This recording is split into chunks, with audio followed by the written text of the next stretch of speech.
Hi everyone and welcome back to Journalist Talk, and today I have photo editor for the Sundial, Monday Memo writer, and social media for the journalism department of CSUN, and she's Kait Lavo. Welcome to the podcast. Thanks for having me. So today we are talking a little about your sexual orientation within the media, because I feel like people have a very strict vision for journalists, mainly for women in the area. I was wondering, how is the acceptance in the workplace? Well, because I work at a college organization, I haven't run into any issues as far as homophobia within my own organization that I work for. So I've been super lucky with that, but there are a lot of places that I'm sure I wouldn't even be able to get hired at in America if they knew the kind of content that I wrote, because I do want to advocate for the LGBTQIA community. That's my goal as a journalist. That's what I want to write about. That's what I want to really focus a lot of my stories on. But especially in the climate that we are in currently, I don't imagine that would be an option in many places, to be honest. So yeah, it's very challenging to even be part of the LGBTQ plus community nowadays, and having a very on the spotlight career like journalism is very hard. Can you tell us a little bit more of your experiences so far in the newsroom? I know it's acceptable right now. You have a lot of your friends working with you, but sometimes if you have to cover news or something, has this ever made you feel uncomfortable? not personally, but there have been times where I'm covering stories in the community where pronouns get brought up. My pronouns are she, her, but I talk about and cover stories that usually involve people who have they, them pronouns. When you're writing a story and someone's pronouns are he, him, she, her, you just write it out. That's it. No one questions it. You don't have to say my pronouns are this and that. Whereas when someone's pronouns are they, them, for whatever reason, because of the AP style book, I'm being told that you have to clarify that their pronouns are they, them. And for whatever reason, that's the main thing that doesn't sit right with me. And being in California, being in America, being in this kind of area, it hasn't been something that I get any lashback personally, but it's just little things like that kind of get under my skin personally, where I'm just if we're going to normalize pronouns and make it something that people can just accept, who are non-binary can just be open to talking to journalists, we have to be able to just include them in the conversation without having to put a spotlight on something that I thought was already normalized, but we're still so far away from that being part of our vocabulary as a journalist, I feel like.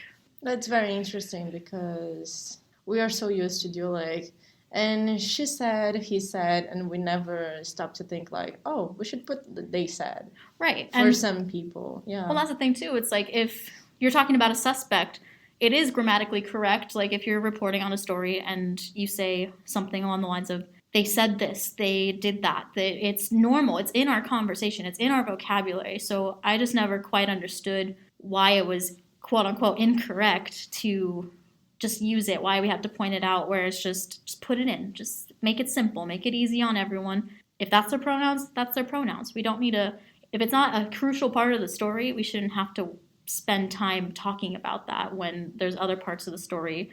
And I think it can honestly distract from that person's story if we state in the beginning, oh, their pronouns are this, because automatically you're going to lose a certain audience member. For example, say someone's a transgender woman, transgender man, either way, but let's say their pronouns are they, them. They might have this incredible story, but there's going to be a whole audience that if you were to just talk about that instead of just talking about the person like you would anyone else, then you're going to lose that audience member. You're going to lose the people who need to hear these stories. We need to bring that humanity to stories in the community like this, So if you spend time focusing on little details like that, you're going to lose a whole audience that would really benefit from hearing these stories. With your experience in social media, when you ever post this content, do you feel like there is less engagement? No, actually, when I was more myself, I feel like I got better feedback. The only time I ever got negative feedback was before I even was in journalism. I was in a position I used to work at, like Santa Anita Racetrack, and there was one of my employees, someone that was like underneath me, saw my Twitter of me and my girlfriend at the beach having like a date and everything. And it was like one of those stereotypical couple kissing in the sunset photos, and but he saw that, and then he sent me this email just saying, "I can't believe industry like some, I can't believe that an industry as prestigious as this would put someone like you in a position of power. I refuse to work for someone like you, blah, blah, blah." And like my boss was cool about it. I showed it to him and he was like, "Are you okay?" Like, and everything was handled right. But that was like the only time that social media was like really big lashback. And I mean, there's times where, especially like the only thing I get really on my own personal pages are guys coming in like, "Oh, can I join? Like, can I be a part of it?" Or they're like, "Oh, two hot ladies." I'm like, that gets annoying. But aside from like, if anything, I get more engagement, but it's still not necessarily the engagement I want, Yeah, and I feel like it's kind of a taboo, like LGBTQ journalists, because I still feel that nowadays journalism is seen as something very traditional.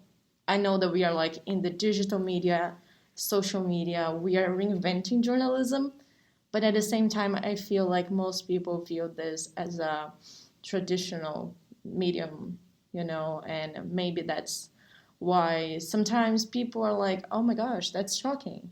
Well, sorry, go ahead. No, we're told that like we're not supposed to be biased. Like we're told, but so many people consider LGBTQIA centered stories to be biased because it is placed in this category of its own where there's such a lack of education surrounding the community. Like even people within the community, like myself, don't even know about my own community because there's not a lot of education around it. So I think it is important that we have it in journalism and tell these stories so that it is brought up in a non-biased way, because it isn't biased, but people are going to consider it biased because they automatically place LGBTQIA on that side. It's never part of the group, but in fact it is. I guarantee everyone knows someone gay. Everyone knows somebody, whether they're out to you or not, someone who is a part of the community in one way or another, whether asexual, bisexual, pan romantic, all these things. There's so many labels, and I'm rambling now, but it's good rambling. Oh, it's cool. Good because like our audience can learn a little bit about it. Most people, like my mom, she gets confused, knowing that there's like more than 3 labels, maybe, I get confused. She's like, "Oh my God, what is a pen person?" And I'm like, how can I describe that for someone who was created in it's just like male and female. There's like straight people and like, not that being gay or like homosexual would be like wrong, but it's like different in like maybe our parents' age. Right. I mean, they only knew one or the other. It keeps going deeper. And like, I think as humanity, we're starting to adapt and we are being more self-reflective than we used to be. And so because we value mental health more than a lot of the generations that came before us, like our parents, like humans look for labels all the time. Like we thrive on labels and being able, because that's how we quote unquote understand each other or understand what's happening, is if there's a word to it, now there's a definition. And we're constantly asking ourselves, who are we? What are we? I don't understand the purpose of this existence. If you give something a label, then suddenly it makes this existence make sense to you, to other people.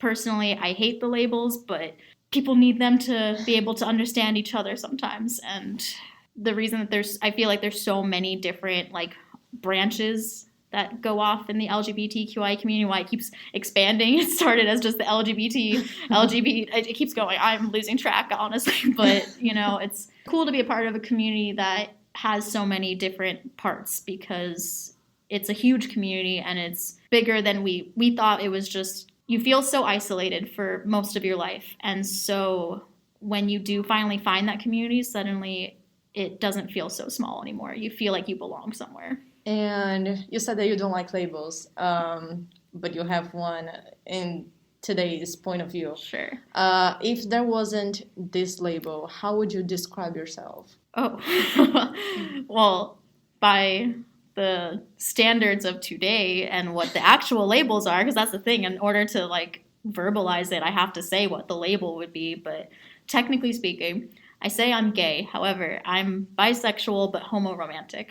I refuse to ever date a man. I don't ever have the desire to date a man ever again. But I'm not unattracted to men. Like, I can still see a man and be like, nice. Like, you know, like, it's not like that's off the table, but I just have no need or desire to get married to one. So I just say I'm gay to make everything easier on everyone and myself and not lead anyone on, essentially. I don't know if that answers the question. Like, I don't know how, if I didn't have a label, I would be someone who loves the power behind femininity.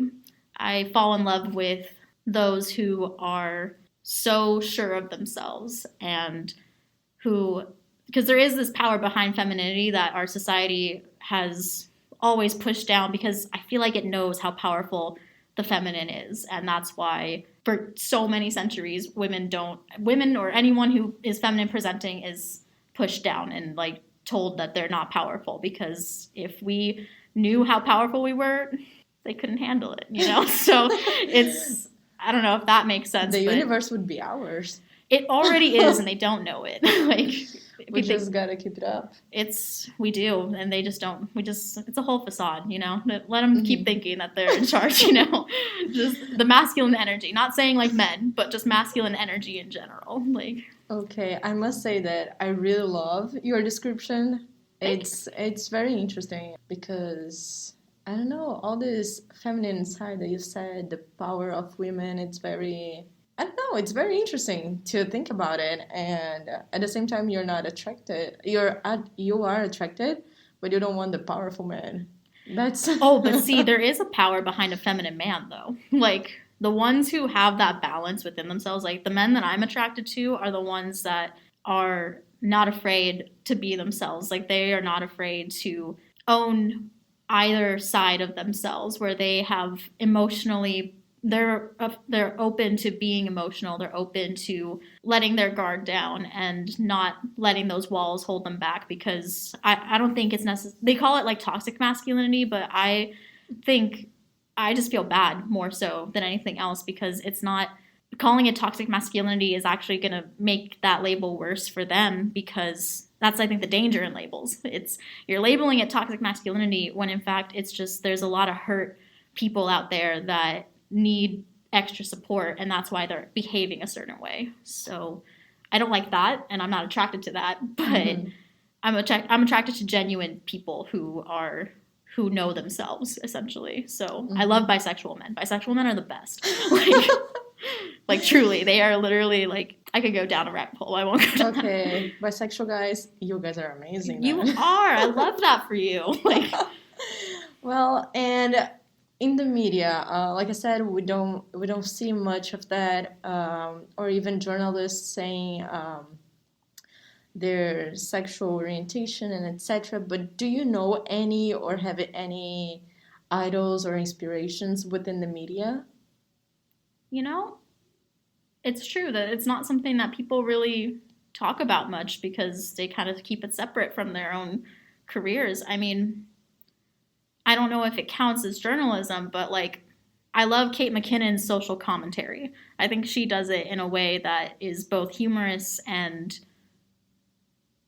she's a comedian, obviously, so it's not necessarily journalism, but she does do her impressions of political people, and I think that's been the main way that most media is able to consume those kind of conversations, is with humor. So I do appreciate what she's done, especially she just had a whole bit on SNL about the Don't Say Gay, and the way that she framed it was incredibly powerful. It was hilarious, but also it did pack a punch. It did get the message across, and I'm hoping that with humor, that's something that can help make that social change, because sometimes people just aren't ready for the conversations, especially in an actual news platform. Like, they won't listen if it's not funny. Have you ever felt like you needed to think of getting another career instead of journalism? Have you ever like overthought all of these things? Oh, absolutely. I mean, it's frustrating. Like I said, there's times where I'll be covering things in the community and I'm told that this isn't important to report on. It's because it was overly emotional, because it's not, even though it's the truth, it's not quote unquote journalism, or this isn't like how journalism goes. And frankly, I think there needs to be more emotions in journalism, because that's what makes us human. And there's not enough humanity within journalism a lot of the time. And so when you're covering stories, especially like in the LGBTQIA community, it's always so factual. It's just, hey, this guy was like, he experienced this homophobia, or he was fired for this, fact. But you don't hear the impact that it has and how this affected that person's like emotional well-being, and how it trickled down into the rest of their life. And I want to see more of that in journalism, and I hope that I'll get to do that, but I know I'll never get to do that working for someone. I'm going to have to do that freelance, and that's what I plan to do. I plan to be a freelance writer, and I hope that people buy the stories, but there's a high chance that that's not going to happen, so I'm always constantly coming up with backup plans so I can afford rent, so. Yeah. And do you have any projects right now, photo projects for anything related to the community? I do plan after I graduate, depending on who hires me for like internships. If I am lucky enough to be able to be remote or be on the East Coast, I would like to go try to cover the Don't Say Gay stories. I don't know how that's going to look yet. I figured while I'm there, I'm going to meet people. I'll get a job just working whatever I need to do to pay rent, but try to like talk and meet people, go to the gay bars that are around there and just meet people, and then the stories will kind of just show themselves. I feel like my journalism style is just literally talking to people, and then I'm like, that's an interesting story. I want to hear more of it. And because I'm a photographer, I'm hoping that I can just accumulate a bunch of portraits with their stories and keep it all together. And then by the end of my time there, I'll have like this huge compilation of just portrait, story, But currently, my friend Michael and I have a podcast called Today with a Gay, and we bring people onto the show because we don't know a lot about our own community. So we bring in different people with different perspectives and talk to them. Second episode is coming out this week, actually, so I'm very excited about that. It's been really fun doing that, so that'll be ongoing as well, too. That's the only, for sure, projects I have so far.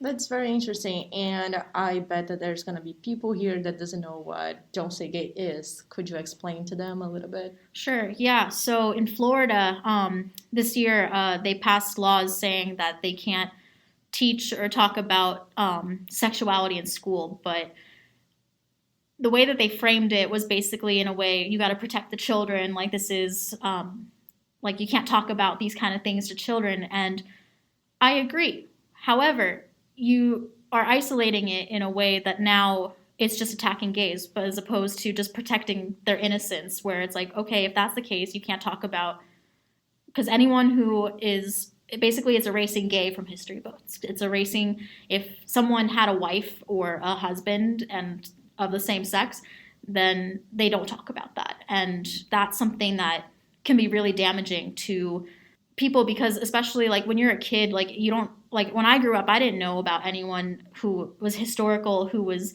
gay, so I didn't have anyone to identify with. I felt like I even more pushed back in the closet because there wasn't anyone that looked like me. And then on top of that, if a kid comes out as gay, the teacher is mandated to report that to their families. Like, so if, especially in a state like Florida that is conservative, that's putting a lot of kids in danger. Like, they don't know what kind of environment their families are. They could go home and find out they're gay and either get kicked out or, heaven forbid, something worse, So it is, the way that they framed it should have been like protection of innocence, but instead they said, no, gay is what's the problem, not So if a teacher is gay, they can't talk about being gay to the students. And, so I don't know. I feel like the best way they should have gone about it was there's a lot of ways, but my whole stance on it is if they're going to cut that out of the conversation, they need to cut all of that out of the conversation, gay, straight, everything. But of course, that's not how it went, So I don't know if that makes sense at all. I'm not the best at explaining it. Well, I'm going to let the listeners tell us if it made any sense or not.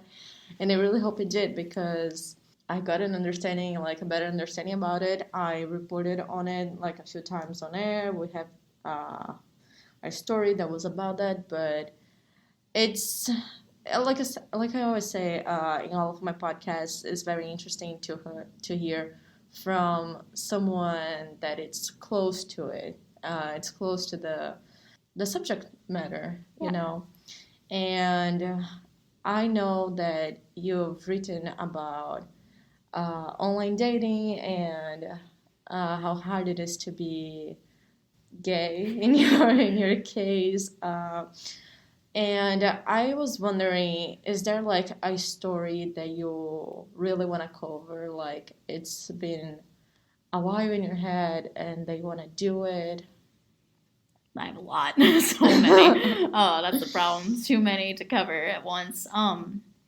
My dream would be to be funded so I could go around all the United States to all different states and just take pictures of queer representation and queer culture, because I bet it looks different in every state. The difference between Florida gay culture versus California versus New York versus Kansas, I don't know. Every state is going to look different, and I kind of wanted to go around and document that. I think I just, couldn't afford that because gas is expensive. But if someone wanted to fund me, the only problem is the gas, everyone. Literally, I would be on the road right now if I didn't have school and responsibilities and money. Oh yeah. Well, there's a few things, but school is helping you to get there. Well, I'm hoping. Right? That's what I'm hoping. I'm like, please, someone help. I don't know who, but.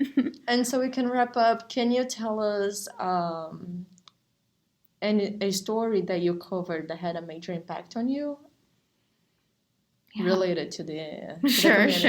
I mean, of course, no, there's a lot of stories, but as far as community goes, for our first interview, I've done a couple stories about, I did a story on a trans woman and another trans man, 2 separate stories, but I think the most impactful thing was hearing their perspectives and realizing there's a lot of similar plot lines for our lives. That's the only way I could put it, but there's something within queer culture, whether it's your sexuality, your gender, any part of your orientation, how you identify, that whole period of time where you are stuck, not feeling like yourself, where that trapped feeling, and that's a very common, that's where the common ground is. And so that's why I love covering these stories, because I see myself in every single person that I talk to. And a lot of the times I'll hear what they have to say. The way that they describe it, put it into perspective. They give words to feelings that I had that I didn't know what the words to those situations were. And we're all going on this journey, and literally the whole point that people miss about being gay is or any part of the community, is what it takes to being able to embrace who you are. And that's something that I think everyone can relate to, and everyone struggles with. Everyone is stuck in their own minds all the time. And because we're conditioned to act a certain way, to be a certain way, and if you're not fitting that bubble, then you feel nervous and out of place. And so being able to identify with everyone's differences has been something that, like I said, you feel less alone. You learn from each other, and there's a lot of growth that happens, especially for people who take those leaps and own who they are. And yeah, I was going to wrap up, but how did you embrace yourself? And how can others actually, how can you give an advice for other people who are afraid to come out in the media environment? So I came out when I was 16 to just a small group of friends, and I came out to my mom, and my mom was just like, oh, it's just a phase. You just haven't found the right guy yet, and all this stuff. And then I had friends. They were all like, "Oh my gosh, this is so exciting! We knew it." I'm like, "I didn't even know it. How did you know?" It was a whole thing. But basically, what happened was I was driving in the car. I was like 16, driving to school, and all of a sudden, I don't know, I was having an inner monologue, and I just started thinking, I'm like, girls are pretty. Girls are really pretty. Oh my God, do I like girls? I like girls. And I just started saying that to myself, and I kept saying it in my head over and over. And every time I said it, I just felt like this little like tingly warmth inside. Like it literally was like a physical, like if the sunbeam just shined through, like it was, my whole body just felt like a relief. Like it almost was just like it released something. And at that point I was like, oh my God, what do I do? Like I just came to this really big realization that changed the literal course of my entire life. Like it was really wild. I think the best advice I can give for people to be able to have that experience, it's hard to give advice because everyone has their own journey and they all have it at their own times. And you have to be patient with yourself, and you don't have to, you can try stuff out. You don't have to like commit to something. Like if you don't know, give it a try. Try out different, like try dating. If you don't know, like just go on a date with a woman, find out, or go on a date with a man, whatever you haven't tried yet, just try it. You don't have to commit. Like you just go and do it. And then if it feels right, it feels right. And if it doesn't, like it's okay. You don't have to be stuck in that forever now. It's like I've changed my label 1,000,001 times. I came out as bi. I'm still bi, but like then I came out as like gay, but then I realized I'm not gay. And so it's an ongoing journey. So you don't have to get stuck in a box. That's really interesting. And I wanted to thank you for coming here and talking to me and open up all about your life, your journey, your professional career. Thank you for having me. Yeah, of course. And that's a wrap, everyone. Thank you for joining us, and I'll see you guys next week.